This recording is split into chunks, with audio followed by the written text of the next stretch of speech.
आइए सुनते हैं आज की कहानी। राजा विक्रमादित्य बड़ी तेजी से पीपल के पेड़ के पास पहुंचे। लाश पहले की तरह उल्टी लटक रही थी। उन्होंने लाश को पेड़ से नीचे उतारा, उसे अपने कंधे पर रखा और अपने राज्य की ओर चल दिए। रास्ते में बेताल उन्हें एक अन्य कहानी सुनाने लगा। पुण्यपुर में राजा वीरभद्र का शासन था। उसका एक वफादार मंत्री था जिसका नाम था सत्यमणि।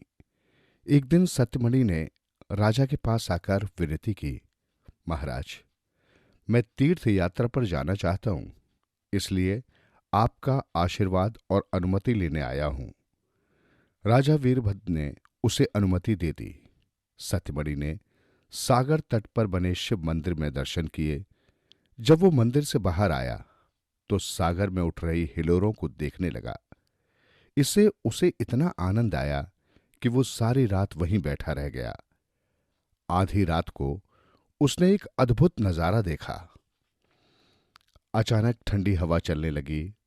सत्यमणि ने सोचा कि यह हवा उसे कोई संकेत कर रही थी। वो उठकर सागर की ओर चल दिया। ज्यों ज्यों वो सागर के पास पहुंचता गया, त्यों त्यों उसे अपने आसपास एक चमक दिखाई देने लगी। ये एक अलग प्रकार की रोशनी थी। सत्यमणि ने देखा कि सागर से एक पेड़ बाहर आ रहा था जो बहुत चमक रहा था। उसकी पत्तियां सोने की थीं तथा फल फूल हीरे मोती और जवाहरात के बने थे। उस पेड़ पर बैठी एक सुंदरी वीणा बजा रही थी। इसके बाद वो पेड़ पानी में ओझल हो गया। अगले दिन सत्यमणि फिर वहीं गया और आधी रात होने का इंतजार करने लगा। जब पेड़ बाहर आया तो वो तैरकर वहां तक गया और सुंदरी से उसके बारे में पूछा। वो कुछ नहीं बोली। सत्यमणि ने अपनी यात्रा वहीं रोक दी। वो राजा वीरभद्र के पास वापस गया और उन्हें सारी घटना सुनाई। राजा भी उस पेड़ को देखने के लिए उत्सुक हो उठा। राजा ने राज्य का काम सत्यमणि को सौंपा और वो पेड़ देखने के लिए चल दिया। ज्यों ही वो पेड़ पानी से बाहर आया, राजा तैरकर उसके पास पहुंच गया। सुंदरी हमेशा की तरह वीणा बजा रही थी। वो राजा को देखकर बोली, तुम यहां क्यों आए हो? क्या तुम नहीं जानते कि ये स्थान खतरे से खाली नहीं है? यहां तुम्हारी जान भी जा सकती है।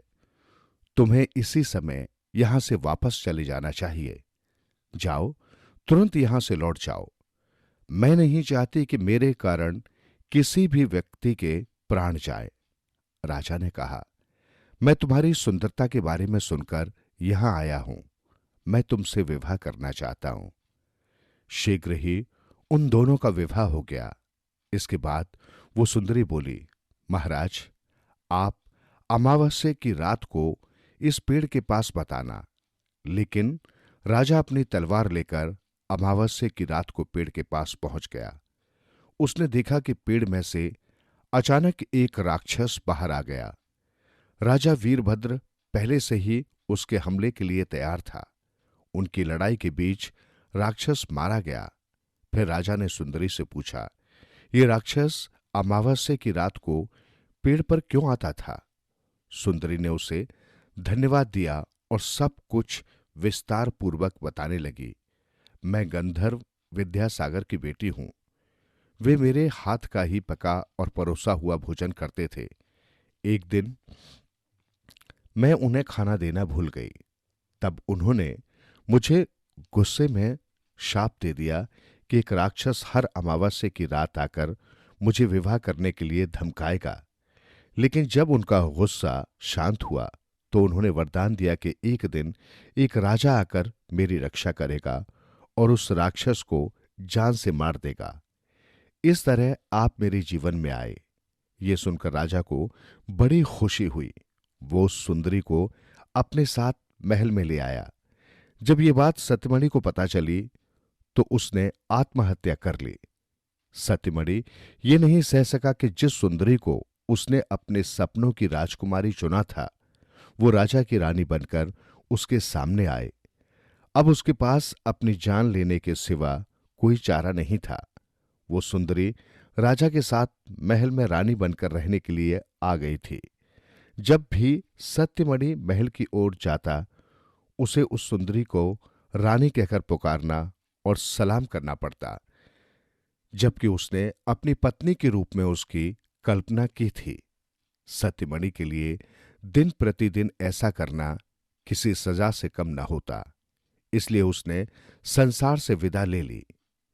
ये कहानी सुनाकर वेताल ने राजा से पूछा, हे विक्रम, सत्यमणि ने आत्महत्या क्यों की?